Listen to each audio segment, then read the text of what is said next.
Hey, welcome back, everybody. It is Paulette from Better Divorce Blueprint, Better Divorce Academy, and yes, this is the Better Divorce Podcast.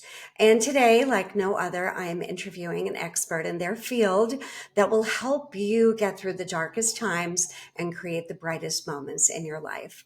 So, with no further ado, Molly Rubish is a health and wellness coach. She's also an author of a very special book, and we're going to talk a little bit about that. So get your notebook.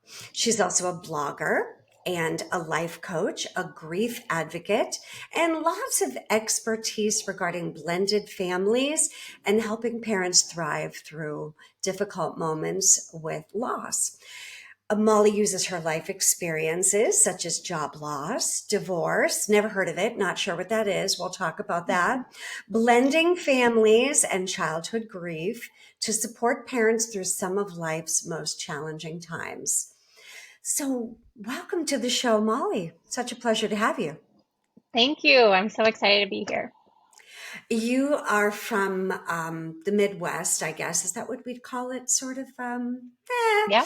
And you have an interesting story. So let's jump right in.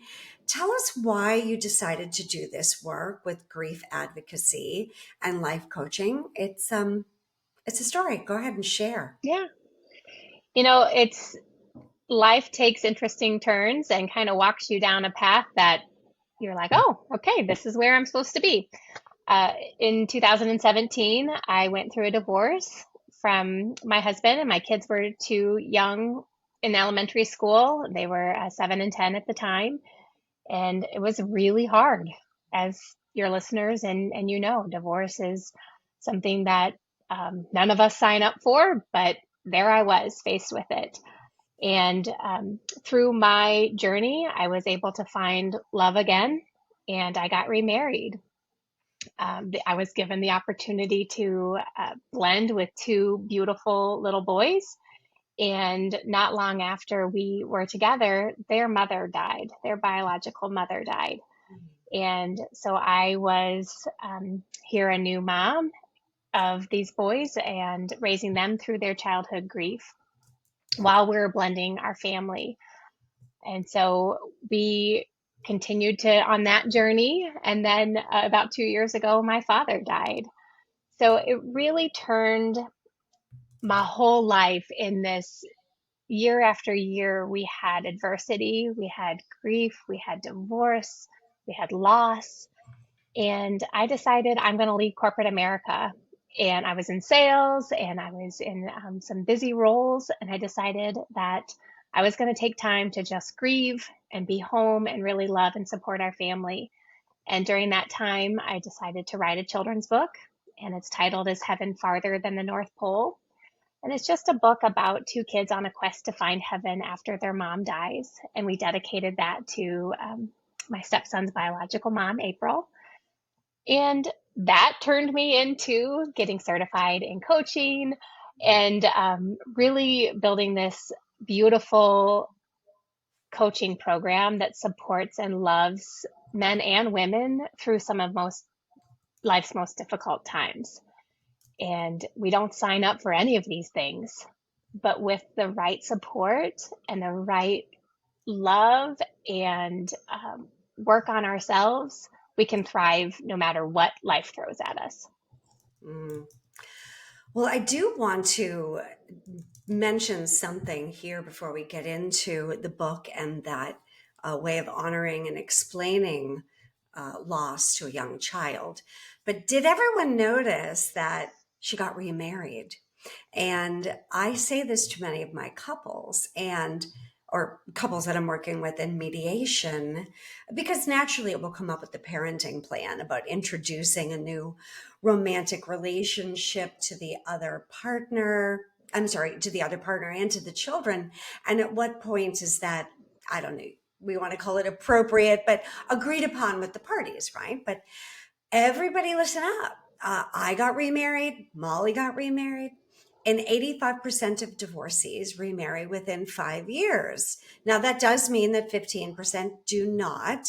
Maybe that's a personal choice. And I don't think all 85% of us you and I collectively, had that conscious decision of, I'm going to get remarried. I'm going to get remarried. I'm going to get remarried. In fact, I think it really was the furthest thing from my mind. I knew that I enjoyed companionship, but it was Hmm. not on my list of things to do, everybody. I don't know about you, Molly, but Yeah. it's not uncommon. And here we are living proof of it. So don't say, oh, that'll never be me. Because Right. we're maybe gonna argue with you about that. So Right. I agree. now let's talk a little bit about this book. First of all, it's a beautiful title, and I know that the child himself asked you that question, right? Hmm. What a beautiful thing. Is heaven farther than the North Pole?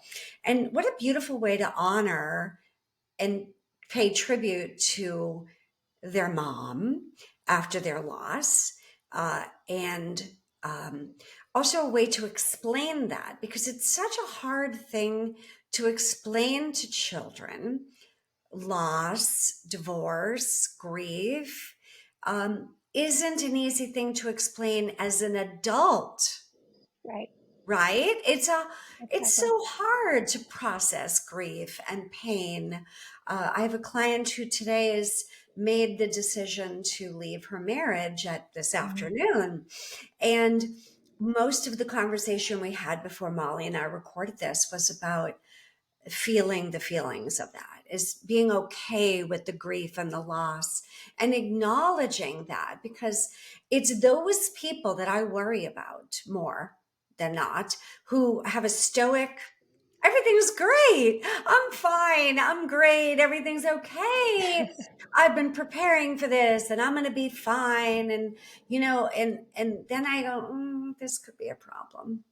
I don't Right. always say that, but I'd rather them be, mascara running down their face, journaling, crying, listening to um, Elton John sad songs say so much, sleeping too much, eating mashed potatoes and meatloaf, and, just sort of wallowing in their emotions, not forever, but for a period of time, because it really is such a healthy thing. But now we have to explain um, to a child, hey, mom and dad are divorcing or separating. Oh, That's kind of the oh. gentler term for a while, or not going to be living in the same household.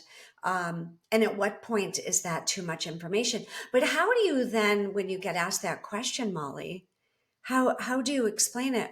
Where is mom and where is heaven? And kudos to you for writing that. It must have been a difficult process, was it? Oh, absolutely. It's not anything that you're ever prepared for, to have to sit bedside with your children and tell them that one of their parents has died. And so we just navigated and worked through it. No different than when I had to tell my kids we're getting a divorce. I really believe in holding space for the kids, allowing them, no question is off the table, because I was able to get my own mental health support. I then could then hold space for the kids. Mm, So no matter what their journey is on grief, we would always say to them, do you have any questions? mm, Do you have anything that you want to ask me? It's okay. And how are you feeling? And I wanted them to know that they never had to protect us with their emotions. They never had to take care of me, mm, because I had people taking care of me.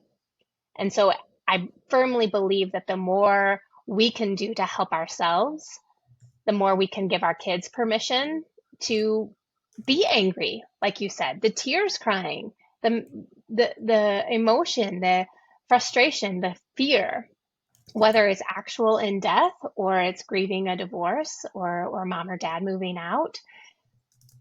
Children need the space to be able to process all of it, and no emotion is off the table. You can mm. be really mad at this situation, and that's okay. Yeah. And I found also that children react in different ways, They very do. different ways based on, well, number one, their age. Hmm. Naturally, a 6-month old is not going to go know much.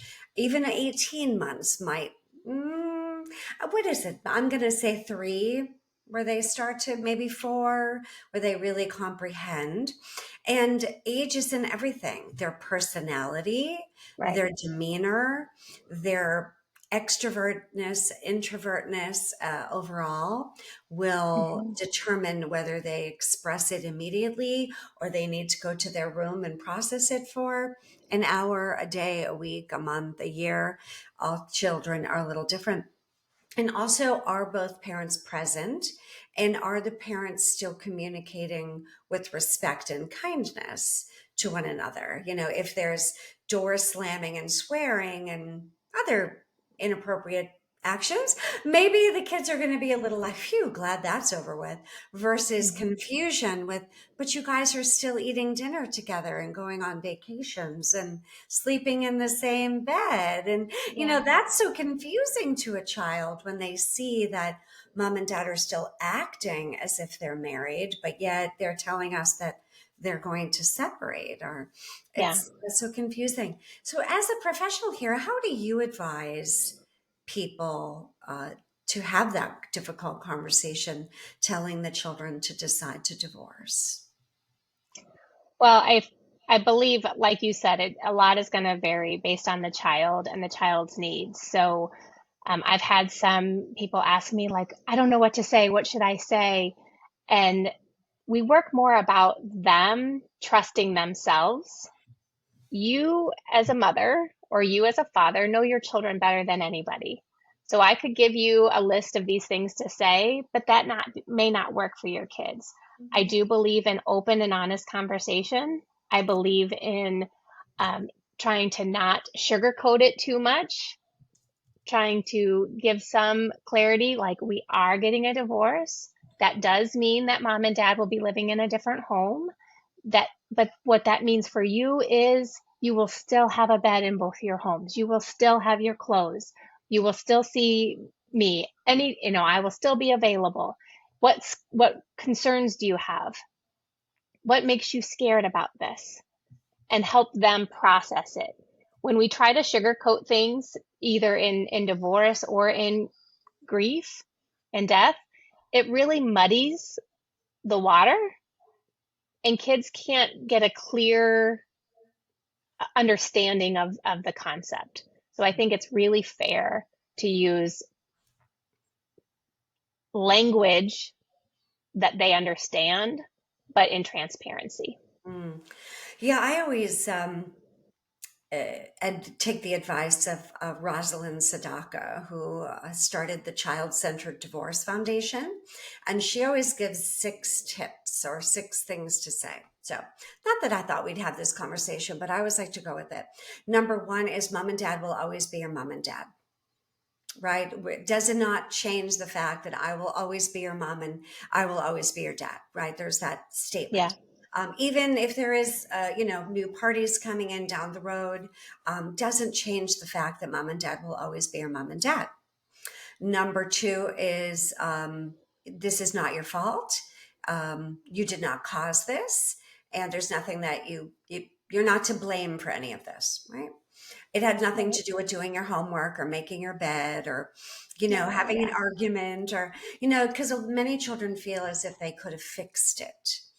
If I'd only gotten straight A's and not yelled at dad, like whatever, depending on their age, because that's what teenagers do. So we just have to suck it up sometimes when we have teenagers. So those of you that have teenagers know what I'm talking about. Number three, mom and dad, um, I said, well, always, mom, you will always be safe, right? That no matter what, you touched on that one. There's a sense of being safe because they want to know that they're still going to the same school, that they still can hang out with the same friends, that their bed will still be their bed, even if maybe they're now going to have 2 beds. There's that routine and safety and structure in their lives. So, um, that divorce is about change, not about blame. Mm. There's no finger pointing, accusations. That's the tricky part with parents sometimes. So it's all your fault mindset. We don't, Yeah. that's no place in the children's conversation. And ultimately, everything is going to be okay. They just Yeah. need to know that everything is going to be okay and that they'll always be loved by mom and dad. That their mom and dad will not have any less love for you as a child because of a divorce or separation. So when I learned those things, it was so much simpler. Now, did we say any of those when we gave our children the bad news? No. But I didn't know Rosalind back then, and wasn't a Yeah. divorce expert back then. I didn't know what the heck I was doing, Molly. So, as most of us don't, right, when you're going through it. And now, of Yeah. course, back then we didn't really have the internet. We had books, and Lord knows I read them all. But as you said so poignantly, every child is different. Yeah. they need to hear certain things. My children reacted very different ways. One ran up to bedroom, slammed the door, and cried. One said, wait, how's this going to affect me? And the other one said, Hmm. I understand you have to do what's best for you. Oh, Mm. beautiful.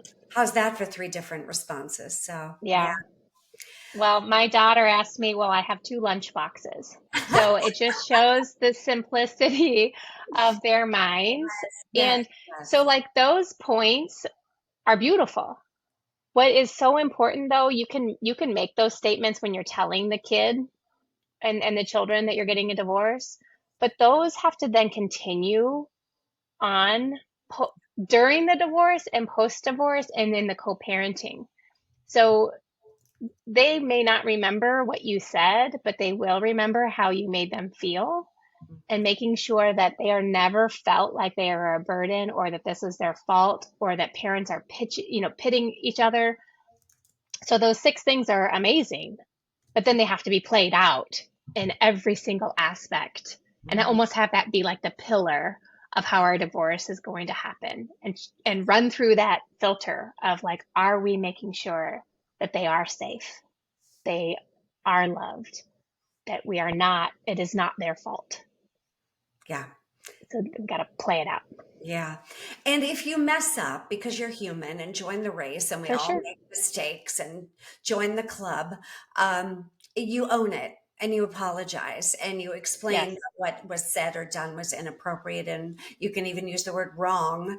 Um, and you thought were doing the right thing at the time, but you weren't, and you learned, and you own that role that you played in the demise of that conversation. So it is important that you are showing your children an example of, hey, I'm human too. I don't know what I'm doing. I'm learning, but you need to know I adore you. I love you. And I'll always, unconditionally be there for you to support you. And then it makes them like, hey, mom and dad aren't perfect, but they love me, and it makes a big difference as they grow into adults of their own. So Well, now, and never having the child have to choose who they mm, love more. mhm, Reinforcing to them, you're allowed to have a relationship with your dad. yeah, That sounds amazing. Yes, you should go there. Even though that's my Saturday, going to the lake with your dad on a beautiful summer afternoon, I hmm, wouldn't want to miss that either. You right, never have to choose because it's at no fault of your own that right, you have two homes and hmm, that your parents are not under the same roof. right, So giving them that permission and that space and that ability to just never have to choose, even though we may be really hurt, that's where then we get our own support. And that's where we get our own coaching and therapy to heal that piece so we can allow our kids to love both parents equally. yeah.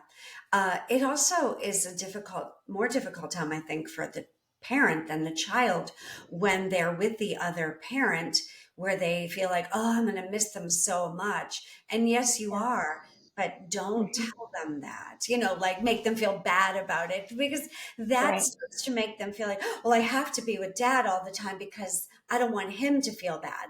Or no, no, I Yeah. have to be with mom all the time because I don't want her to make her sad, where in Yes. actuality we're the adults. We have to control our own emotions. We have to Hmm. take ownership of our own, own that, and not put that feeling of melancholy, reminiscent nostalgia on a child. Yeah. They don't even know what Right. nostalgia is. When you look through a photo album at 4 or 14, they see it a very different way than when you look at it at 40 or 50 and beyond. So You're right. Yeah, So very good point. co-parenting, you mentioned a few things, or when we, talked earlier about a shared calendar and being flexible on that calendar. And I want Yeah. to bring that point up. I see so many, particularly as a mediator, not only am I a coach, but I'm also a mediator, is there's this uh, butting heads with the schedule, right? It's the schedule is the schedule is the schedule. And yes, we do need to have one, or the courts won't approve it because they're not going to approve a non schedule. It's too open ended. They need to know that you have a plan. Where are the children going to put their head on the pillow at night? They need to understand that mom and dad, parent A and B, have a plan, and yes, there will be deviations and modifications based on illness, travel, holidays, etc., etc. But it isn't so steadfast that you're now going to cause trouble by making those adjustments. Many people, why do you think so many people are so stubborn about the schedule? I, I mean, again, it goes back to the hurt. If I'm resentful to my ex-husband, I'm going to have a white knuckle grip on, no, this is my time. You're going to come over on Saturday. This is when we shipped. No, you're not going to do that. If I work on healing my hurt and letting go of my anger, and I co-parent through the lens of the children, and I say, gosh, you know what? They should be able to share this time with their dad. God, it really hurts me because I want them, and my ego says I want them to love mommy and not love daddy more, and I'm worried about that. But if I am able to co-parent through the lens of the kids and say, this was really exciting. They got 100% on their test or landed the part in the school play. Call your dad, FaceTime him, tell him, you know, maybe if I'm even managing the schedule, like I have a calendar and I'm putting the games in there and I'm putting all the school stuff in there.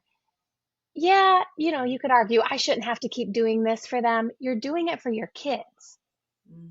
You're doing it so that your children have the opportunity to have both parents at the game.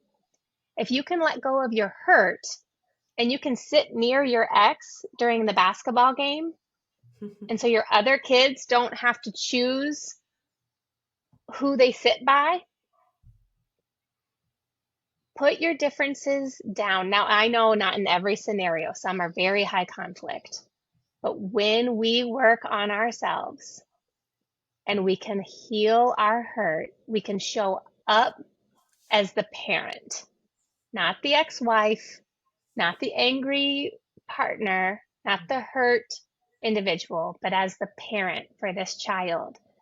And I would run through fire for them so Mm. I can heal, so they don't ever have to choose who they love more. And then over time, there's years and years and years and decades of repair that they know they can say, hey, mom, I'm going to do this with dad. Like once they get their license, I'm going to meet dad for dinner. Okay, that's fine. Come back. Love you.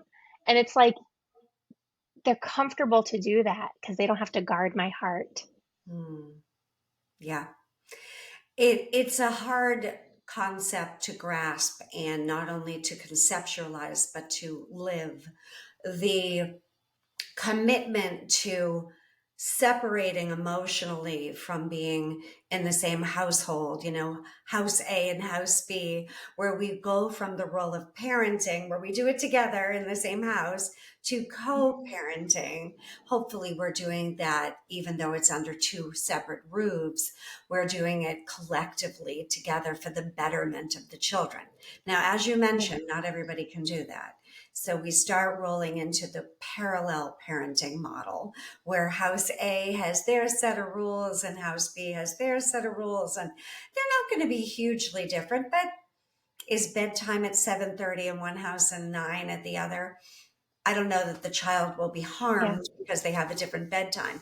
It might be a little confusing to a 7-year-old that they get to eat Twinkies for dinner at one house and they have to eat asparagus at the other. But, Yeah. I'm picking on food right now. It's an easy thing for kids to understand, but teenagers are just like, I'll eat what I want. But it's difficult, but the really hard part is when it goes to counter parenting, where one person deliberately counters, does the opposite of the other parent just to hold control over them as a way of holding revenge, feeling vindictive, and angry and spiteful about being the one that either isn't cooperating, is dragging it out, or has just got them in this place to begin with. It's a difficult mindset to go from, oh, we're doing this Hmm. together, to, oh, we're not doing this together. It's not easy for some people. Yeah. Yeah. And unfortunately, there, it's just like every kid is different, every marriage, every divorce, every situation is different. So it's hard to have these blanket um, statements. But as your listeners, if you're the parent that is contra parenting and you're the one that's making this difficult, it is time to have some reflection and say why. Right. And it boils back to our own well-being and our hurt and our ego. Mm, And we all have an ego. That doesn't, I don't mean that in a negative way. mm, It's the anger that we're holding on to, and it is only hurting the children. right. So, as an effort to hurt your ex partner, you're causing a lot of turmoil that will play out for generations. For, like, if your kids, you can't be in the same room, then when your kids get married or they have children Mm, and you still can't be in the same room, then your kids are making different merit, like walking down the aisle, maybe having an elopement or a destination wedding because their parents can't be in the same room. or two weddings. Who knows? Yeah. Yeah. And so, really, is that how you want this to play out just because you're so upset at your ex? Or can we potentially work on healing some of the hurt Mm. so we can be better co parents? Yeah, you bring up such a good point. And it wasn't until I myself learned about the stages of grieving, until I understood where each person is on the continuum. Much of Hmm. the time, obviously, if it's coaching, I'm only working with one party. Yeah. And it's interesting how that one party finds me. But if I'm working with one party, I normally try to determine where they are. Are they still in shock and denial? Oh my, this isn't Yeah. happening. What do you mean you want to divorce her? This is so hard. I don't want to be married to this person any longer. Whatever their stream of emotions are and what they're experiencing is so valid. But that initial shock, denial, avoidance, like, oh, I don't want to talk about it. I'm fine. Everything's great. I'm fine. Yeah. Put the lipstick on and go to the gym and everything's great. I'll just go get a massage and bury my head in my work and take the kids to football and everything will be lovely. That can go on for a long time. 70% of divorces initiated or filed by women, and 2 years is the average amount of time that women contemplate divorce. 2 years is the average. So some of you who may be listening maybe woke up this morning and said, I am done. And some of you may have been thinking about this for years and years and years. There is an epidemic, I like to call it staying together for the children. And I do see Yeah. it quite often, that once that youngest child goes to college, they're like, hi, my name is, and I need to work with you. And they've been, suffering in silence or not for many, many years. And Yeah. unfortunately letting their health go, or for many reasons, dealing with the stress and overwhelm. But then they go into the sadness and the negotiating and bargaining and the anger and all of those Hmm. feelings to go through the stages. But it isn't until you get to acceptance that co-parenting is possible. When both Yeah. parties are not at acceptance, ownership, responsibility, uh, It's very difficult to co-parent because you're still navigating the waters of your own personal grief. And like Molly said, you need someone else to help you manage you and heal you and help you take care of yourself so that you can help take care of others. So if you don't have the right therapist, BFF, support system, coach, um, call it what you will, it might be time for you to do some research. This is a great way for you to be a better parent, a better co-parent, and a better new spouse if you are considering that. It's very difficult to get into a new relationship that's healthy if you're still hanging on to the mistakes of the past. So, Molly, thank you for this. I'm so glad I can share Thank you. with everyone. Please, everyone, is heaven farther than the North Pole? If you have a child and you or a grandchild and you want to explain to them things that are unexplainable, you need to get this book. And what's the best way for people to learn more about you, work with you, follow you? My website is my name, so www.mollyrubish.com. And I have a free downloadable on the website where you can get 6 steps to thriving through your divorce. And you can follow me on Instagram and Facebook, same name. So I'm easy to find. She is easy. Her brand is her. She's gorgeous. She's intelligent, lovely, and so generous in sharing her story and her pains and Thank you.